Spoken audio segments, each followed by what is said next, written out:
Bienvenidos, mi nombre es Silvina Cisterna, soy docente de SIM y hoy les voy a desarrollar la clase de estados hipertensivos en el embarazo.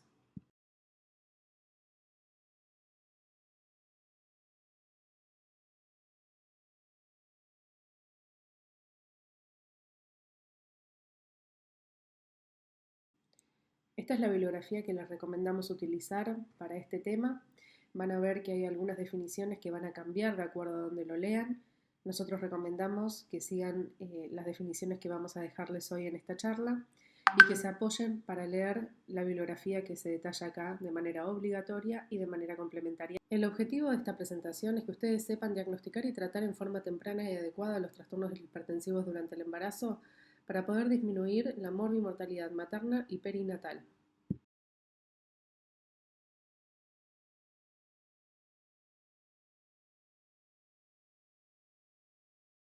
Los trastornos hipertensivos constituyen una de las principales causas de mortalidad materna y perinatal a nivel mundial. Están presentes en el 10% de los embarazos y son responsables del 26% de las muertes maternas. La preeclampsia puntualmente complica entre un 2 a 8% de los embarazos. En este gráfico de torta publicado por el Ministerio de Salud de la Nación de Argentina, se observa la distribución de la mortalidad materna según un grupo de causas. Los trastornos hipertensivos representan el 16% de las causas de la mortalidad materna.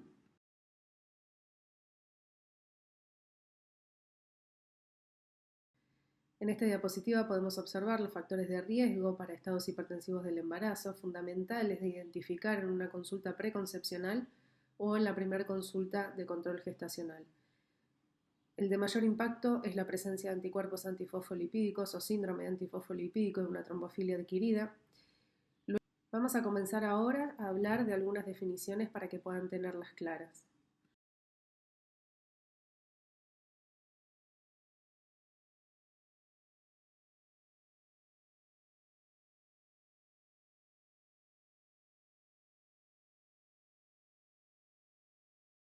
La hipertensión arterial se define como la elevación de la tensión arterial superior a 140 milímetros de mercurio de sistólica y superior a 90 milímetros de mercurio de diastólica, en dos tomas separadas al menos de 4 horas en una mujer con una presión previamente normal, después de 10 minutos de reposo con la gestante sentada y el brazo a la altura del corazón.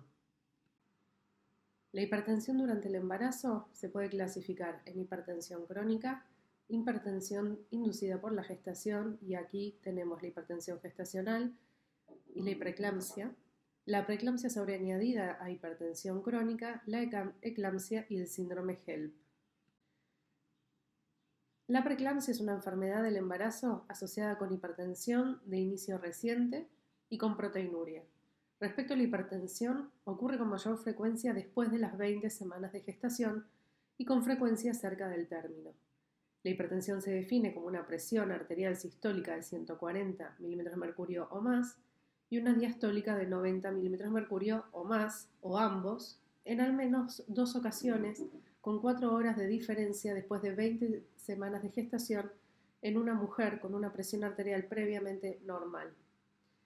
También se puede definir como una mujer con hipertensión gestacional en un rango severo, o sea, una presión arterial sistólica de 160 y diastólica de 110 o más, que debe ser diagnosticada con preeclampsia con características severas, que ahora lo vamos a detallar más adelante.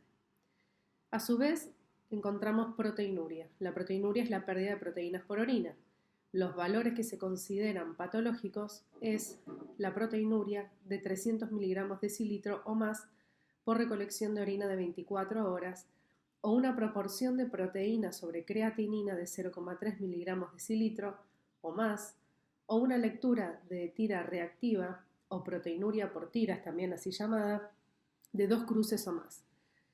Esta última es una técnica rápida de evaluación de la proteinuria que se usa solo si no están disponibles las 2 medidas anteriores. Aunque la hipertensión y la proteinuria se consideran los criterios clásicos para diagnosticar la preeclampsia, otros criterios también son importantes.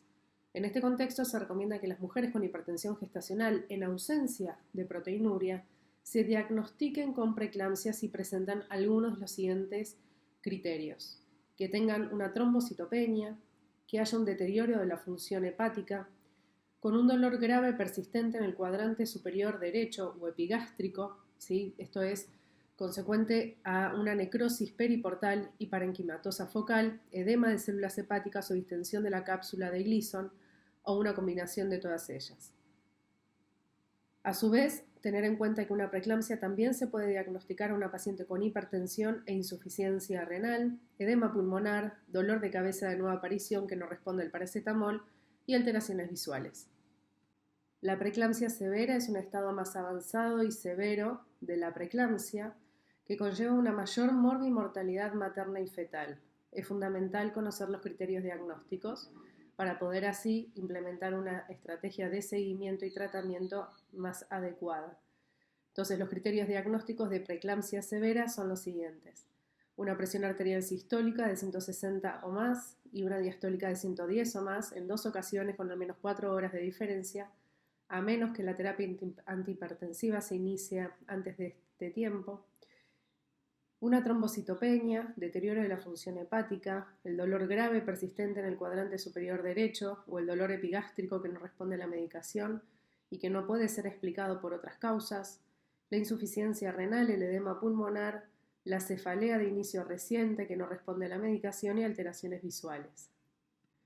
Cabe destacar que en el contexto de una presentación clínica similar a la preeclampsia, pero a una edad gestacional inferior a las 20 semanas, se deben considerar diagnósticos alternativos que incluyen, entre otros, la púrpura trombocitopénica trombótica, el síndrome hemolítico urémico, el embarazo molar y la enfermedad renal autoinmune. Respecto a la hipertensión gestacional, se define como una presión arterial sistólica de 140 o más, o diastólica de 90 o más, o ambas, en 2 ocasiones con al menos 4 horas de diferencia después de las 20 semanas de gestación en una mujer con tensión arterial previamente normal. La hipertensión gestacional se considera grave cuando los valores de presión sistólica alcanzan 160 o más y de diastólica 110 o más o ambos. En ocasiones, especialmente ante una hipertensión severa, puede ser necesario confirmar el diagnóstico en un intervalo menor de 4 horas, en algunos casos en minutos, para poder facilitar la administración oportuna del tratamiento antihipertensivo. La hipertensión gestacional ocurre cuando la hipertensión se desarrolla sin proteinuria o sin características clínicas graves después de las 20 semanas de gestación y los niveles de presión arterial vuelven a la normalidad en el periodo posparto. El diagnóstico de hipertensión gestacional, o también llamada hipertensión inducida en el embarazo, es confirmado si la tensión arterial retorna a valores normales dentro de las 12 semanas posparto. El manejo de la hipertensión gestacional y de la preeclampsia sin características graves es muy similar en muchos aspectos y ambos requieren de una mayor vigilancia. Los resultados en mujeres con hipertensión gestacional suelen ser buenos, pero la noción de que la hipertensión gestacional es intrínsecamente menos preocupante que la preeclampsia es incorrecta. La hipertensión gestacional también se asocia con resultados adversos del embarazo y podría no ser una entidad separada de la preeclampsia. Sabemos que hasta el 50% de las mujeres con hipertensión gestacional van a desarrollar proteinuria u otra disfunción de un órgano terminal compatible con el diagnóstico de preeclampsia, y esta progresión es más probable cuando la hipertensión se diagnostica antes de la semana 32 de gestación. Las mujeres con hipertensión gestacional que presenten presiones arteriales severas deben ser manejadas con el mismo enfoque que las mujeres con preeclampsia severa, y la hipertensión gestacional y la preeclampsia también pueden ser indistinguibles en términos de riesgos cardiovasculares a largo plazo, incluida la hipertensión crónica. Por otro lado, el síndrome HELP es una de las formas más graves de la preeclampsia con una elevada morbimortalidad materna. HELP quiere decir hemólisis, elevación de enzimas hepáticas y plaquetopenia. Los criterios diagnósticos son una elevación de la LDH, elevación de las transaminasas y una plaquetopenia. Puede tener un inicio insidioso y atípico, con hasta un 15% de los pacientes sin hipertensión o proteinuria. Aunque el síndrome HELP es principalmente una condición del tercer trimestre, en el 30% de los casos se expresa por primera vez o progresa después del parto. Y los principales síntomas de presentación son el dolor en hipocondrio derecho, el malestar generalizado, hasta en el 90% de los casos, y náuseas y vómitos en el 50% de los casos.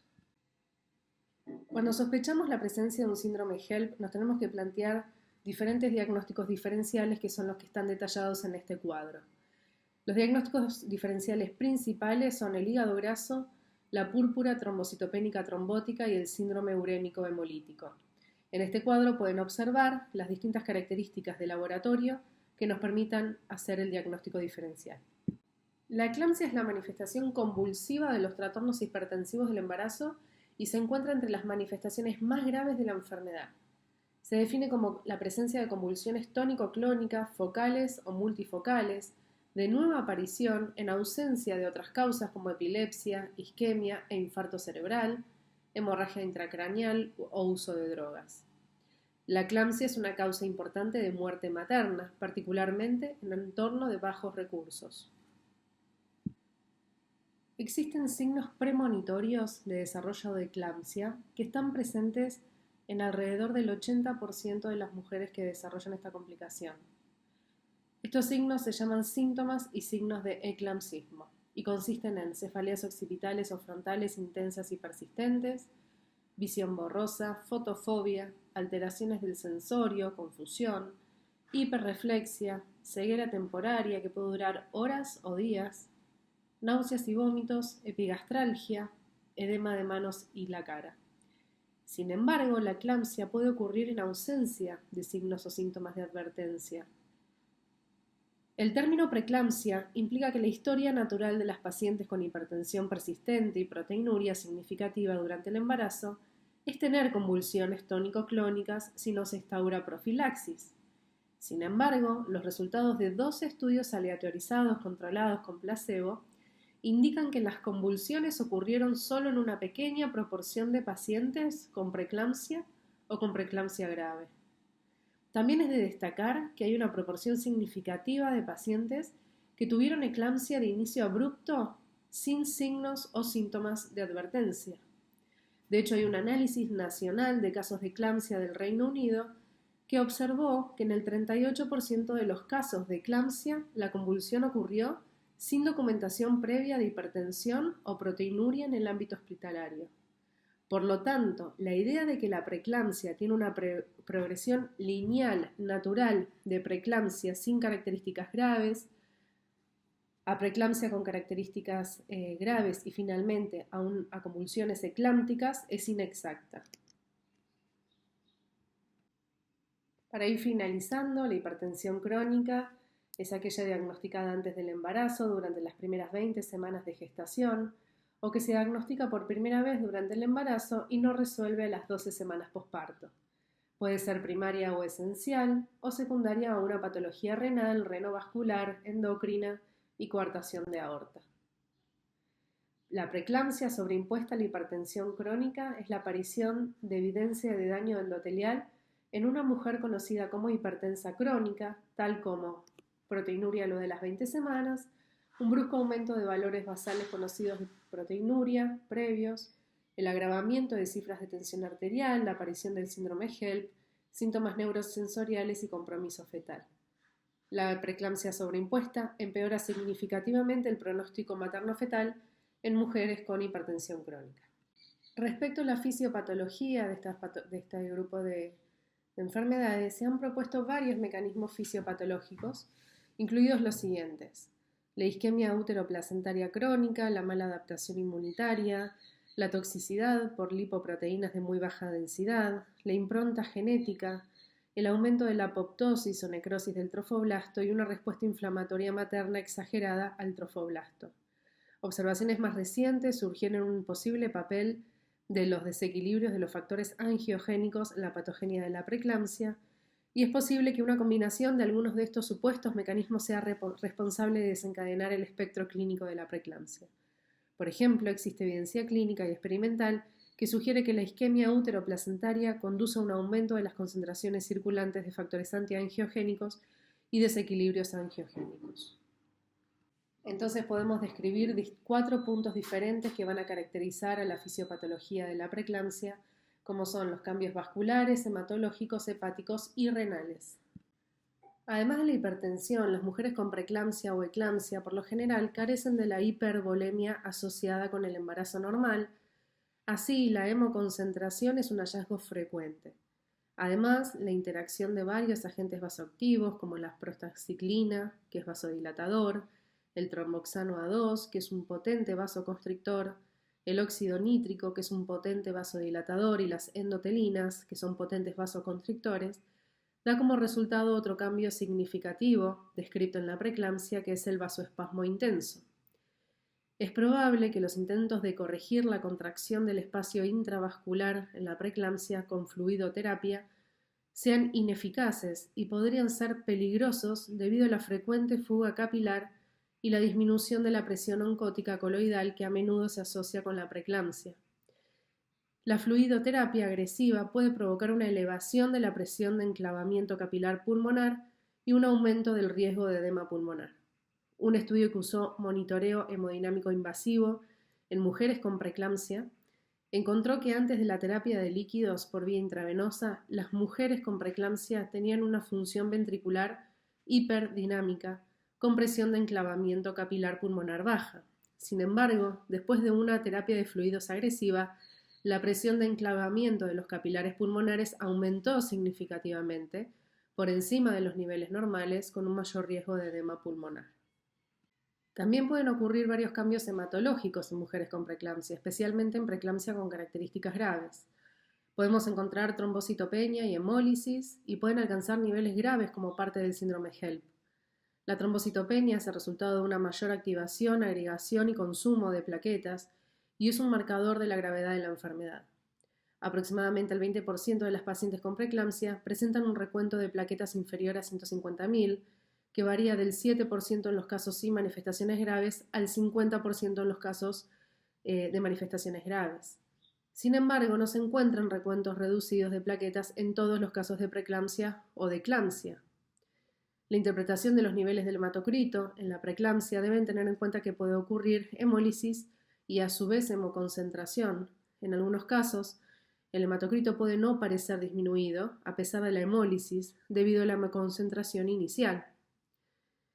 La lactato deshidrogenasa está presente en los eritrocitos en altas concentraciones, por lo cual las concentraciones séricas altas de lactato deshidrogenasa o LDH pueden ser también un signo de hemólisis. La función hepática puede verse significativamente alterada en mujeres con preeclampsia con características graves. La alanina aminotransferasa y la AST pueden estar elevadas. La aspartato aminotransferasa es la transaminasa dominante liberada en la circulación periférica, en la disfunción hepática debido a preeclampsia y está relacionada con la necrosis periportal. El hecho de que la AST aumente en mayor medida que la ALT, al menos inicialmente, puede ayudar a distinguir la preeclampsia de otras posibles causas de enfermedad hepática parenquimatosa, en las que la ALT suele ser mayor que la AST. Los niveles séricos elevados de LDH en la preeclampsia son causados por disfunción hepática, LDH derivada de tejidos isquémicos o necróticos o ambos, y también por la hemólisis, como dijimos previamente. El aumento de la bilirrubina, secundario a una hemólisis significativa, puede desarrollarse solo en las últimas etapas de la enfermedad. De manera similar, las alteraciones en la función sintética hepática reflejadas por anomalías en el tiempo de protrombina, el tiempo de protrombina parcial y el fibrinógeno, por lo general se desarrollan en la preeclampsia avanzada.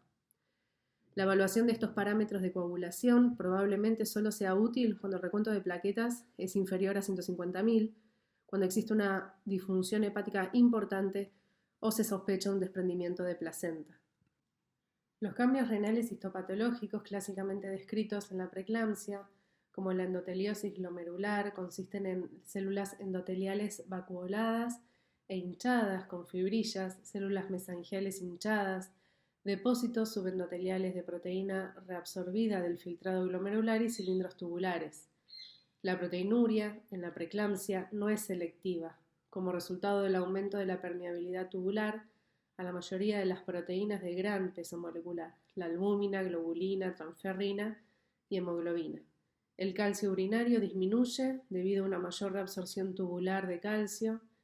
En mujeres con preeclampsia, la contracción del espacio intravascular secundaria al vasoespasmo conduce a un empeoramiento de la retención renal de sodio y agua, el aumento normal en el flujo sanguíneo renal y la tasa de filtración glomerular y la disminución esperada en la creatinina sérica pueden no ocurrir en mujeres con preeclampsia, especialmente si la enfermedad es grave. La preeclampsia con características graves puede incluir deterioro renal agudo como parte del espectro clínico. La oliguria en la preeclampsia severa es consecuencia del vasoespasmo intrarrenal con una reducción aproximada del 25% en la tasa de filtración glomerular. En estas pacientes, la oliguria transitoria es una observación común durante el trabajo de parto o las primeras 24 horas del puerperio. Las concentraciones plasmáticas de ácido úrico normalmente aumentan al final del embarazo y se cree que esto se debe al aumento de las tasas de producción fetal-placentaria o a ambas, a la disminución de la unión a la albúmina y a la disminución del aclaramiento del ácido úrico. La concentración sérica de ácido úrico aumenta en mayor medida en las preeclampsias. La explicación más comúnmente aceptada para la hiperuricemia en la preeclampsia, además del aumento de la producción, es el aumento de la reabsorción y la disminución de la excreción de ácido úrico en los túbulos renales proximales. Como resultado de la alteración del flujo sanguíneo útero-placentario, secundaria a la falla de la transformación fisiológica de las arterias espirales o lesiones vasculares placentarias, o a ambas, también se pueden observar manifestaciones de preeclampsia en la unidad feto-placentaria. Las anomalías en el lecho placentario y la subsiguiente falla de la transformación fisiológica de las arterias espiraladas en el primer trimestre o principios del segundo limitan el flujo de sangre a la unidad útero-placentaria. Los mecanismos adicionales para la isquemia útero-placentaria crónica incluyen lesiones vasculares placentarias. Entre las mujeres con preeclampsia, las manifestaciones clínicas que se derivan de esta isquemia útero-placentaria incluyen la restricción del crecimiento fetal, el oligoamnios, el desprendimiento de placenta y estado fetal preocupante demostrado en la vigilancia fetal anteparto o la alteración de la vitalidad fetal que se constata en el monitoreo. En consecuencia, los fetos de mujeres con preeclampsia tienen un mayor riesgo de parto prematuro espontáneo o iatrogénico indicado. En este algoritmo podemos observar un resumen del diagnóstico de las distintas entidades que comprenden los estados hipertensivos del embarazo. Si nosotros detectamos una mujer embarazada con una presión arterial sistólica igual o mayor a 140 y una diastólica igual o mayor a 90, debemos primero volver a tomarle la presión para corroborar que esos valores sean estables y mantenidos. Si la gesta es menor a 20 semanas, debemos pensar en primera instancia que se trata de una hipertensión crónica que no fue diagnosticada previamente. En estos casos realizamos un laboratorio y podemos observar uno de los principales parámetros para definir el diagnóstico, que va a ser la proteinuria. Si la proteinuria es negativa y hay ausencia de signos y síntomas clínicos sugerentes de una preeclampsia, estamos frente a una hipertensión gestacional. Si la proteinuria es positiva, podemos encontrarnos con una paciente con una preeclampsia, con una hipertensión crónica, con una preeclampsia sobreañadida o con un síndrome HELP, en los casos en donde observemos también alteraciones de las enzimas hepáticas, de las plaquetas y una disminución de la LDH. Cuando la hipertensión se diagnostica luego de la semana 20 de gestación, también realizamos un laboratorio para poder definir en qué situación nos encontramos, si se trata de una hipertensión inducida por el embarazo gestacional, preeclampsia, preeclampsia severa o síndrome HELP, y en el caso en que se presente hipertensión más convulsiones, una vez descartadas otras causas de convulsiones, concluimos que se trata de una eclampsia. Vamos a continuar con la segunda parte de la charla, que va a enfocarse a consideraciones clínicas y a las recomendaciones de manejo. Para ello, en esta segunda etapa vamos a tratar de responder los siguientes interrogantes. ¿Existen métodos de detección o de pesquisa que sean útiles para identificar mujeres en riesgo de desarrollar trastornos hipertensivos del embarazo?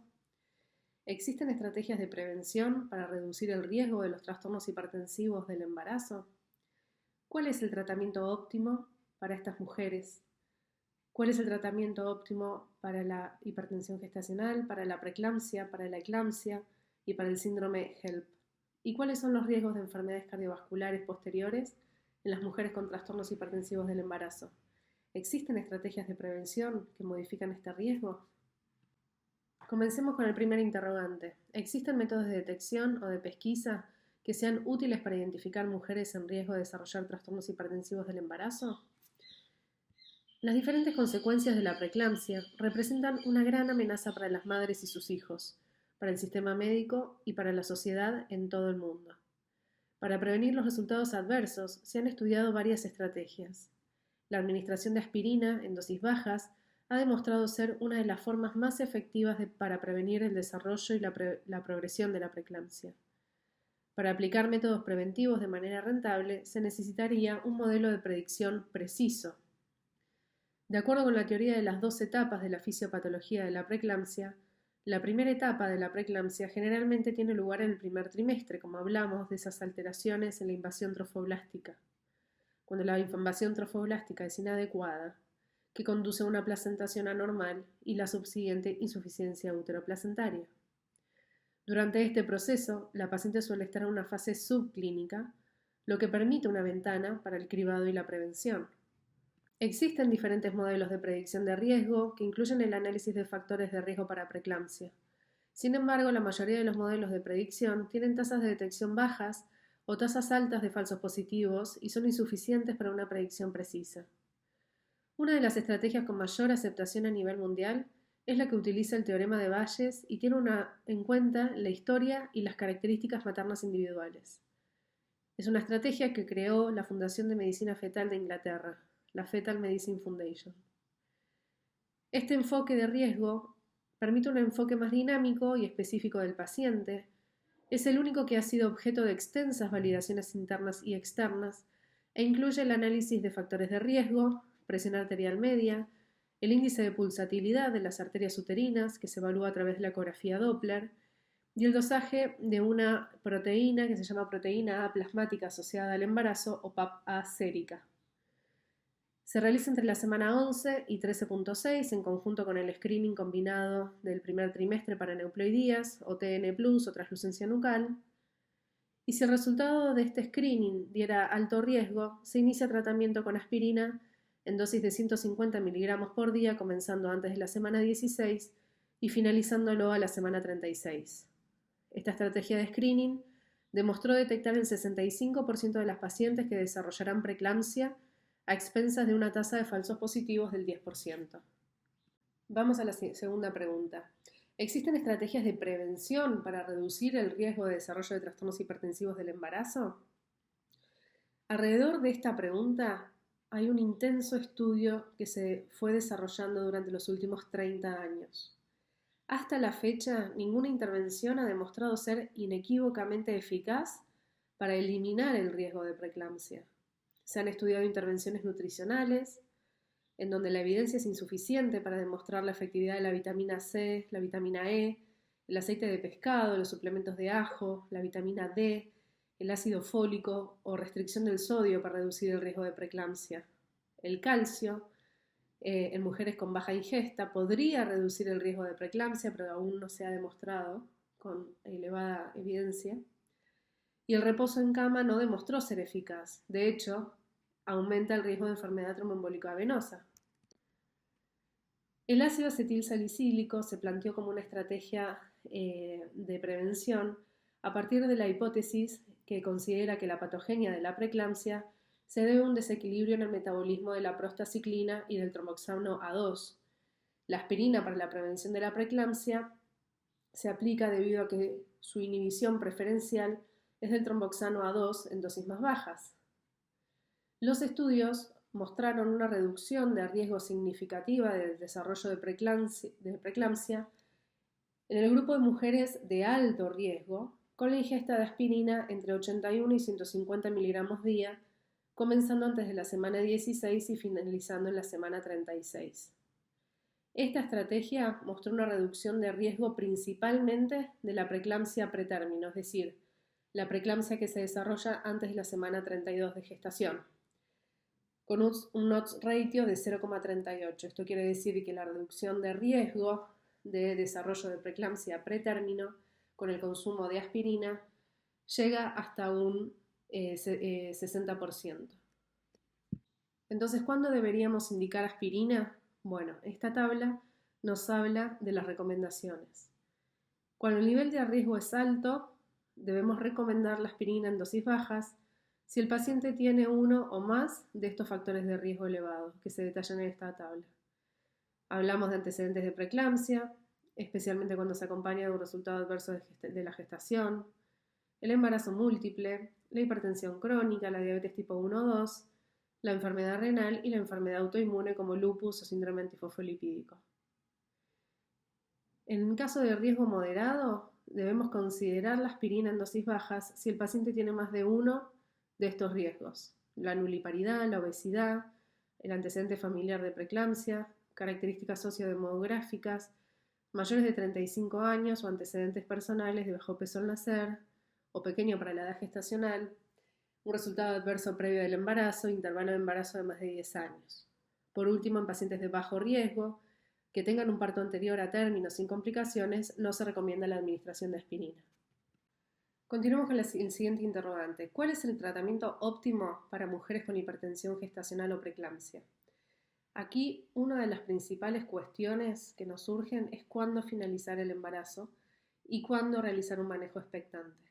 Entonces debemos hacer una evaluación inicial que consiste en la evaluación clínica materna y la evaluación clínica fetal.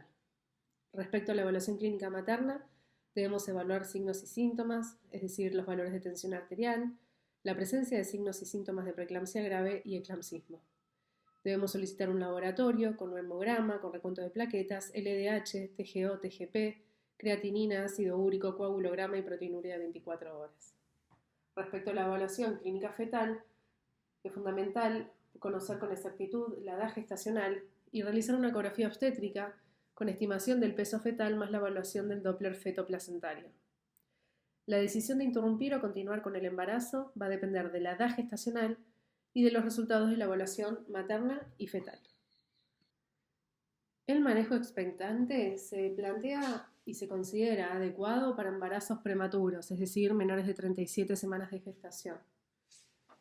La observación es apropiada para una mujer con un feto prematuro si tiene hipertensión gestacional o preeclampsia sin características graves. No existen ensayos clínicos controlados aleatorizados en esta población, pero los datos retrospectivos sugieren que sin características graves, la balanza debe estar a favor de la monitorización continua hasta el parto entre la semana 37 y 38, en ausencia de pruebas anteparto anormales, trabajo de parto prematuro o ruptura prematura de membranas, o sangrado vaginal, para un beneficio neonatal. Los riesgos asociados con el manejo expectante en el periodo prematuro tardío incluyen el desarrollo de hipertensión severa, la eclampsia, el síndrome HELP, el desprendimiento prematuro de placenta normoinserta, la restricción del crecimiento fetal y la muerte fetal. Sin embargo, estos riesgos son pequeños y están contrarrestados por las mayores tasas de ingreso a la unidad de cuidados intensivos neonatales, complicaciones respiratorias neonatales y muerte neonatal que estaría asociada con el parto antes de la semana 37.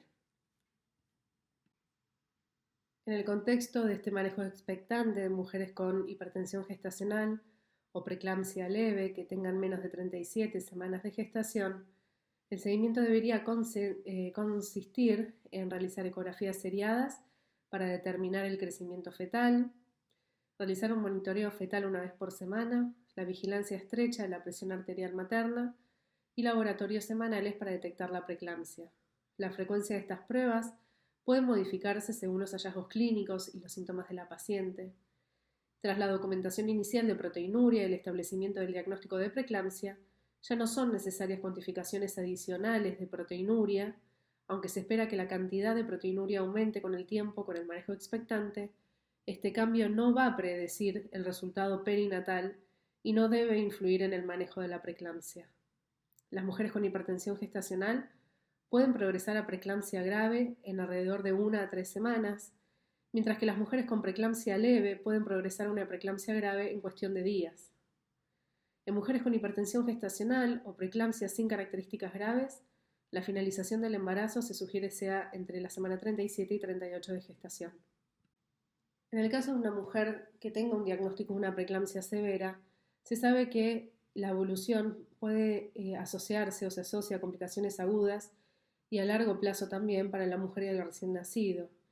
El curso clínico de la preeclampsia grave es el deterioro progresivo de la conducción materna y fetal, por lo cual se recomienda la finalización del embarazo cuando se diagnostica hipertensión gestacional o preeclampsia con características graves entre las 34 y las 35 semanas de gestación o más después de la estabilización materna. En mujeres con preeclampsia grave que tengan menos de 34 semanas de gestación, con condición materna y fetal estable, se puede considerar el manejo expectante para conseguir una mayor edad gestacional al momento del parto y mejorar los resultados neonatales. Se puede prolongar el embarazo entre 1 o 2 semanas. Esto tiene un riesgo materno bajo y a su vez mejora los resultados neonatales. El manejo expectante en el contexto de una paciente con preeclampsia severa con un embarazo menor a 34 semanas es una situación muy compleja que requiere de toma de decisiones compartidas entre los padres y los profesionales tratantes, con discusión sobre los riesgos y los beneficios tanto para la madre como el feto, basado también en los recursos disponibles y la vigilancia continua materna y fetal. El objetivo es brindar un beneficio neonatal a expensas del riesgo materno. Y se recomienda el parto en cualquier momento de la gestación en el caso de un deterioro de la condición materno-fetal. En este cuadro van a poder observar las situaciones que van a contraindicar el manejo expectante de una mujer con preeclampsia severa en una etapa prematura. ¿Cuáles serían los criterios de internación en pacientes con preeclampsia? Ahora bien, resumiendo un poco lo que dijimos en las diapositivas previas, el manejo ambulatorio, es decir, fuera del hospital, sería una opción solo para mujeres con hipertensión gestacional o preeclampsia sin características graves. Requiere de una evaluación fetal y materna frecuente, es decir, esto va a ser fundamental para tener una adherencia a los controles de la paciente. La evaluación fetal consiste en una ecografía obstétrica para crecimiento fetal cada 2 a 4 semanas y evaluación del líquido amniótico semanal, el monitoreo fetal 1 o 2 veces por semana y la evaluación materna se realiza al menos una vez por semana con un laboratorio que incluye recuento de plaquetas, creatinina, TGO, TGP y proteinuria si previamente fuera negativa, el control de la aparición de síntomas de preeclampsia con características graves y el control de la tensión arterial. La internación se recomienda para mujeres con hipertensión gestacional o preeclampsia con características severas o mujeres con hipertensión gestacional o preeclampsia leve sin adherencia al seguimiento estricto.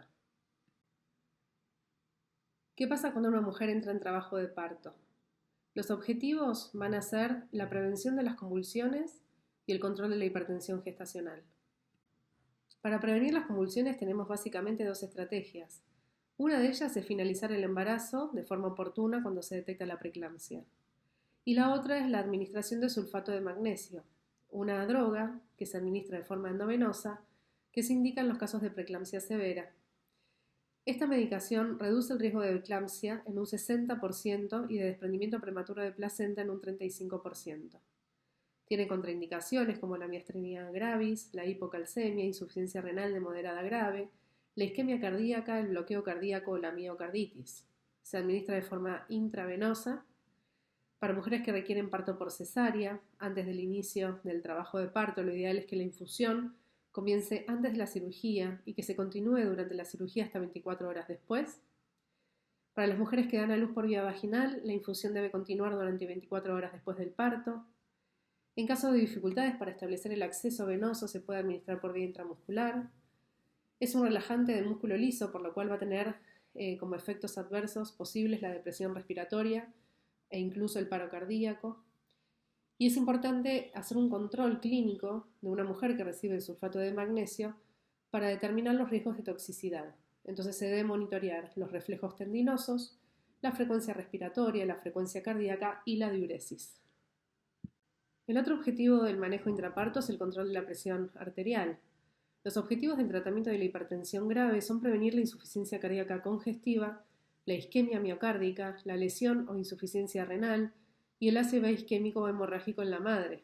Se debe iniciar el tratamiento antihipertensivo rápidamente para la hipertensión severa de inicio agudo, es decir, con una tensión arterial sistólica de 160 o más o una diastólica de 110 o más, o ambos, que se confirma como persistente, o sea que se encuentre en el transcurso de 15 minutos o más.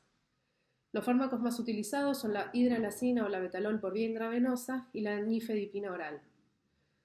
Aunque la vía parenteral puede ser necesaria inicialmente para el control agudo de la presión arterial, la vía oral se puede usar para el manejo expectante. Un enfoque frecuente de utilizar es comenzar con un régimen inicial de la betalol a 200 miligramos por día, por vía oral, cada 12 horas, y aumentar la dosis hasta 800 miligramos por vía oral cada 8 a 12 horas según sea necesario. El máximo de dosis total sería de 2.400 miligramos por día. La dosis máxima es inadecuada para lograr el control de la tensión arterial, o si aparece un efecto adverso, se puede agregar nifedipina de acción corta vía oral. El tipo de parto en mujeres con hipertensión gestacional o preeclampsia, con o sin características graves, debe determinarse por consideraciones obstétricas de rutina. A menudo se puede lograr el parto vaginal, pero con inducción del trabajo de parto en las preeclampsias con características graves, esto es menos probable con la disminución de la edad gestacional en el momento del diagnóstico. La probabilidad de parto por cesárea antes de las 28 semanas de gestación podría llegar hasta un 97% y entre las 28 y 32 semanas hasta un 65%. Para la hipertensión gestacional o la preeclampsia sin características graves se prefiere el parto vaginal. Los estudios retrospectivos que compararon la inducción del trabajo de parto con el parto por cesárea en mujeres con preeclampsia con características graves, alejadas del término, concluyeron que la inducción del trabajo de parto era razonable y no era dañina para los bebés con bajo peso al nacer. La decisión de realizar un parto por cesárea debe individualizarse en función de la probabilidad anticipada del parto vaginal y de la naturaleza y progresión del estado de la enfermedad de la preeclampsia. Continuemos con el siguiente interrogante. ¿Cuál es el tratamiento óptimo para la eclampsia? Sabemos que la presencia de convulsiones o coma en una gestante obliga a descartar lo antes posible una eclampsia.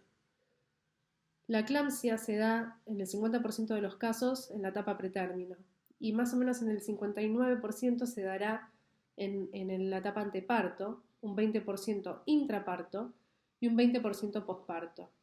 El riesgo de recurrencia es del 2%. Los objetivos inmediatos del tratamiento de la eclampsia van a ser prevenir la hipoxia y el trauma materno, el tratamiento de la hipertensión arterial si existe, la prevención de recurrencias y la finalización del embarazo.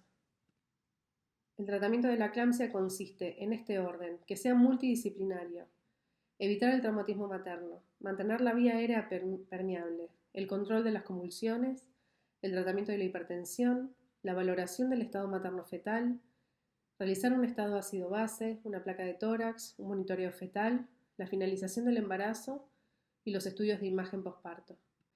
Entonces, en primera instancia, si se nos presenta una paciente con eclampsia, debemos pedir ayuda. Debemos tener un equipo multidisciplinario que participe en la atención de estas pacientes. En general, el equipo multidisciplinario consiste en enfermeras, médicos obstetras y médicos de terapia intensiva.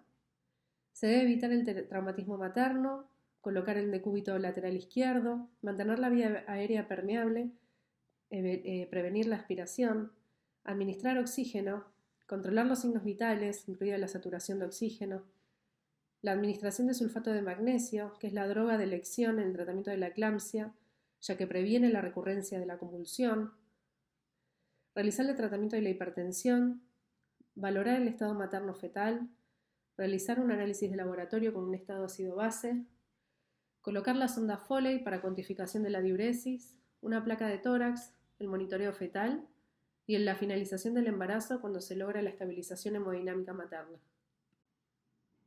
La eclampsia tiene criterio de finalización del embarazo, sin embargo la eclampsia por sí sola no es una indicación de cesárea. Una vez que se estabiliza a la paciente, la vía de parto va a depender de la edad gestacional, de la presentación fetal y del score de Bishop. Existe una alta tasa de fracaso con la inducción al parto en embarazos de menos de 30 semanas de gestación, si la paciente no está en trabajo de parto activo y la puntuación de Bishop es desfavorable.